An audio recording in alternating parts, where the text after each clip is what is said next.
আগে এই ভিডিওটা দেখুন।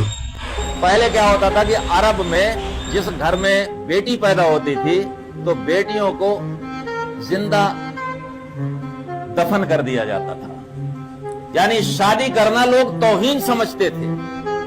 लेकिन मोहम्मद साहब जब आए तो उन्होंने उसका विरोध किया और बेटियों को प्रोटेक्शन, सुरक्षा देना शुरू किया कि नहीं।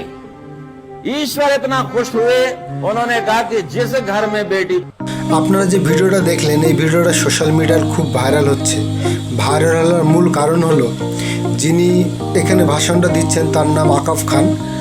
তিনি এই ভাষণের মধ্যে হযরত মুহাম্মদ সাল্লাল্লাহু আলাইহি সাল্লামের নাম নিয়েছিলেন। এই নাম নেওয়ার কারণে হিন্দু সংগঠন এবং বজরং দলের অবজেকশনের কারণে আকাফ খানকে লাইন হাজিরি করে দেওয়া হয়। ইনার দোষ ছিল কন্নড় জেলার একটি কলেজে সচেতনমূলক ভাষণ দিচ্ছিলেন, সেখানে মুহাম্মদ সাল্লাল্লাহু আলাইহি সাল্লামের নাম নিয়েছিলেন, এইটাই তার দোষ।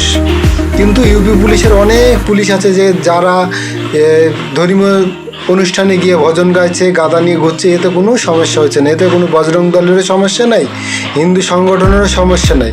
এক দেশ এক কানুন, কিসের? মুসলমানদের জন্য কানুন আলাদা, হিন্দুদের জন্য কানুন আলাদা।